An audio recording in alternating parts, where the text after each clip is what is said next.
अस्सलामु अलैकुम वरहमतुल्लाहि वबरकातुह। दोस्तों, एक मर्तबा एक औरत प्यारे नबी सल्लल्लाहु ताला अलैहि वसल्लम की बारगाह में हाजिर हुई और उस औरत ने एक ऐसा सवाल किया जिस सवाल की वजह से वहाँ पर मौजूद सभी लोगों ने अपना चेहरा छुपा लिया, क्योंकि उन्हें हया आ गई।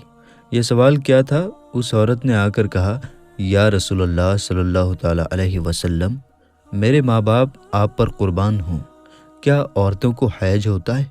जब उसने सवाल किया तो इस सवाल को उस वक्त के दौर में अच्छा नहीं समझते थे, यानी कि इस सवाल को कोई पूछा नहीं जाता था, इसके बायस शर्मिंदगी समझा जाता था। लिहाजा नबी करीम सल्लल्लाहु ताला अलैहि वसल्लम ने इस भरम को तोड़ते हुए इस औरत के सवाल का जवाब दिया और कहा, हाँ, औरत को हैज होता है। अब इससे ये पता चलता है कि इस्लाम के अंदर ऐसे सवालात करना जिनका ताल्लुक डायरेक्टली या इनडायरेक्टली किसी जिस्मानी कैफियत से हो, तो उनके पूछने में शर्म या आड़ नहीं करनी चाहिए, क्योंकि शर्म या आड़ के चक्कर में कई बार आप बहुत सी ऐसी नेमतों से आप महरूम हो जाते हैं जिनका आपको सवाब मिलना होता है। क्या जुमे के दिन जिमा करने की भी फजीलत है? ये एक ऐसा सवाल है कि जो अक्सर औकात पूछा नहीं जाता, लेकिन ये पूछा जाना चाहिए। इसका जवाब क्या है और उलमा इस हवाले से क्या कहते हैं और अहादीस में इसके हवाले से क्या बयान आता है, आज की इस इन्फॉर्मेटिव वीडियो में हम आपको बताते हैं। इसलिए अगर आपने अभी तक हमारे इस YouTube चैनल को सब्सक्राइब नहीं किया है तो अभी सब्सक्राइब कर लें और साथ ही लगे बेल नोटिफिकेशन को ज़रूर ऑन कर लें, ताकि लेटेस्ट अपलोड होने वाली हमारी हर वीडियोज़ का नोटिफिकेशन आपको वक्त पर मिलता रहे। तो चलिए दोस्तों, शुरू करते हैं। दोस्तों, लोगों में ये बात बड़ी मशहूर है कि जुमे के दिन बीवी से हम बिस्तरी करने की कोई ख़ास अहमियत नहीं है। हालांकि इस बात की कोई अहमियत नहीं है, लेकिन इससे मुताल्लिक एक रिवायत ज़िक्र की जाती है, और वो ये रिवायत है कि हज़रत अबू हुरैरा रदियल्लाहु ताला अन्हु से रिवायत है कि उन्होंने कहा कि रसूल करीम सल्लल्लाहु ताला अलैहि वसल्लम ने फरमाया कि तुम में से कोई परेशान हो गया है कि वो अपनी बीवी से हर जुमे को हम बिस्तरी करे, तो इसके लिए अज्र है। एक अज्र वो है जो उसका अपनी गुस्ल करने का और दूसरा उसकी बीवी के गुस्ल करने का। रसूलुल्लाह सल्लल्लाहु ताला अलैहि वसल्लम ने फरमाया, इस हदीस के मुताबिक जो शख्स जुमे के दिन जनाबत के गुस्ल के तरीके एहतमाम के साथ गुस्ल करता है और फिर पहली फुर्सत में मस्जिद जाता है, तो गोया उसने अल्लाह की खुशनुदी के लिए ऊँटनी की कुर्बानी दी। इसी तरीके से जो दूसरी फुर्सत में मस्जिद में जाता है, गोया उसने बैल की कुर्बानी दे दी। जो तीसरी फुर्सत में जाता है, गोया उसने मेंढा कुर्बान किया। जो चौथी फुर्सत में जाता है, गोया उसने मुर्गी कुर्बान की। और जो पांचवी फुर्सत में जाता है, गोया उसने अंडे से खुदा की खुशनुदी हासिल कर ली। फिर जब इमाम खुतबे के लिए निकल आता है तो फरिश्ते खुतबे में शरीक होकर खुतबा सुनने लगते हैं। इस हदीस के मुताबिक ये कहा जाता है कि इसमें गुस्ल जनाबत का जिक्र है और गुस्ल जनाबत जमा के बाद ही होता है। लिहाजा ये हदीस जुमे के दिन बीवी से हम बिस्तरी करने की दलील है। हमारा एक ज़ाती ख़याल है कि यहाँ गुस्ल जनाबत से मुराद मुकम्मल गुस्ल है, और इसलिए कोई शख्स ये करता है यानी वो जमा करने की ताकत रखता है तो उसको ज़रूर करना चाहिए, और अगर ताकत नहीं रखता तो अल्लाह ताला किसी शख्स पर वो बोझ डालता ही नहीं जो कि वो उठाने के काबिल ना हो। इसी हवाले से आगे चलते हैं और आप दोस्तों को और कुछ आम चीज़ें आपको पता होनी चाहिए, उनको भी हम लोग ज़िक्र कर लेते हैं, जान लेते हैं। मेरे दोस्तों, बालिग औरतें और बिलखुसूस शादीशुदा दोस्तों अहबाब जो हैं, वो इस वीडियो को ख़ुद भी देखें और अपने दोस्तों अहबाब के साथ इसे शेयर भी करें, ताकि सबको इसका फ़ायदा पहुँचता रहे।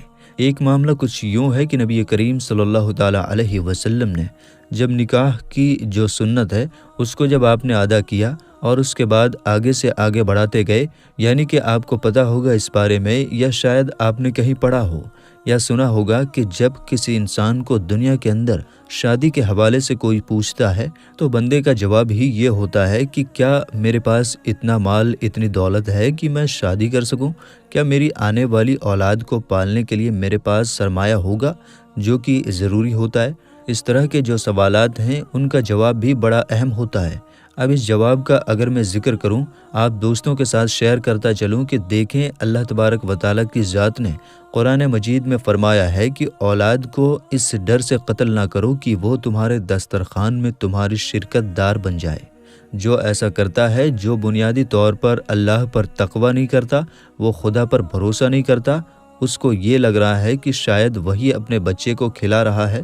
ایسا نہیں ہے، انسان کی اتنی اوقات نہیں ہے کہ وہ کسی کو کھلا پلا سکے۔ میرے دوستو، یہ بات مشہور ہے کہ جمع جو ہے وہ انسان کی آنے والی نسلوں کو کنٹرول کر رہا ہوتا ہے۔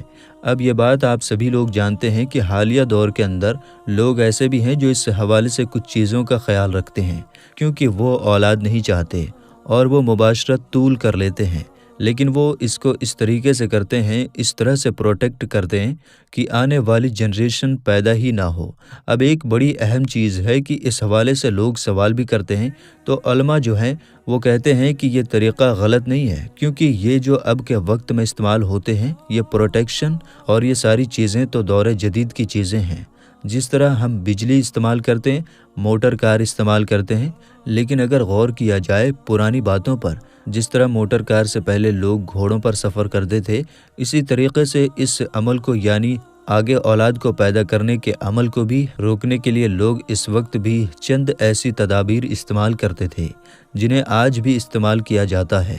وہ اپنے معدے کو عورت کے معدے کے ساتھ ملنے نہیں دیا کرتے تھے۔ تو کچھ اسی طرح کی کچھ چیزیں جو روایت میں پائی جاتی ہیں، جن سے کافی سارے معاملات حل ہو جاتے ہیں اور کافی سارے سوالات کا جواب بھی آپ کو مل جاتا ہے۔ اب دوستو آگے بڑھتے ہیں، جن میں جمعے کے دن کی جانے والی کچھ غلطیاں ہیں، جن کے حوالے سے بتاتے ہیں کہ ہم اکثر کبھی کبھی کچھ ایسے معاملات کر لیتے ہیں جن کی وجہ سے ہمیں کچھ نہ کچھ آگے جا کر پریشانیاں اٹھانی پڑتی ہیں۔ سیدنا عبداللہ بن عمر رضی اللہ تعالی عنہ اور سیدنا ابو ہریرہ رضی اللہ تعالی عنہ نے ایک حدیث بیان کی، جن میں نبی کریم صلی اللہ تعالی علیہ وسلم سے سنا کہ آپ اپنی لکڑیوں کے منبر سے فرما رہے تھے کہ اے لوگو، جمعہ چھوڑنے سے باز آ جاؤ، اللہ تعالیٰ ان کے دلوں پر مہر لگا دے گا کہ وہ غافلوں میں سے ہو جائیں گے۔ یعنی اگر جمعے کی نماز چھوڑتے ہیں تو آپ کے لیے بھی یہ چیتاونی ہے، آپ جمعے کی نماز ہرگز مت چھوڑیے، ورنہ آپ کے سینے پر مہر لگا دی جائے گی۔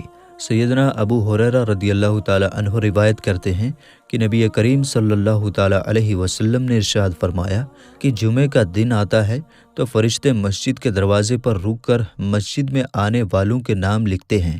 سب سے پہلے آنے والے کا نام اونٹ کی قربانی دینے والے کے حصے میں لکھ دیا جاتا ہے، اس کے بعد آنے والے کو بیل کی قربانی دینے والے کے حصے میں لکھا جاتا ہے۔ ٹھیک ویسا ہی جیسا میں نے پہلے بھی حدیث بیان کی، بالکل اسی طرح، یعنی جو جتنا لیٹ آتا ہے اس کا ثواب کا درجہ بھی اتنا ہی کم ہو جاتا ہے۔ تو کوشش کریں کہ آپ جلد سے جلد جمعے کی نماز پڑھنے کے لیے مسجد میں فوراً تشریف لے جائیے۔ اللہ تبارک و تعالیٰ سے دعا ہے کہ اللہ تعالیٰ ہم سب کو 5 وقت نماز باجماعت پڑھنے کی توفیق عطا فرمائے، آمین ثم آمین۔ میرے دوستو، ہم امید کرتے ہیں کہ آپ کو آج کی ہماری یہ ویڈیو ضرور پسند آئی ہوگی۔ اگر آپ کو یہ ویڈیو پسند آئی ہے تو آپ اس ویڈیو کو دل سے ایک لائک کر کے اور زیادہ سے زیادہ لوگوں تک اس ویڈیو کو ثواب کی نیت سے ضرور شیئر کریں، اور اس ویڈیو کے بارے میں آپ کی کیا رائے ہے ہمیں کمنٹ سیکشن میں اپنی رائے کا اظہار ضرور کریں، اور مزید اسی طرح کی ویڈیو روز پانے کے لیے ہمارے چینل تحصیل علم کو سبسکرائب کر کے گھنٹی کا بٹن ضرور دبا دیں۔ ملتے ہیں اگلی ویڈیو میں انشاءاللہ تعالی۔ السلام علیکم، اللہ حافظ۔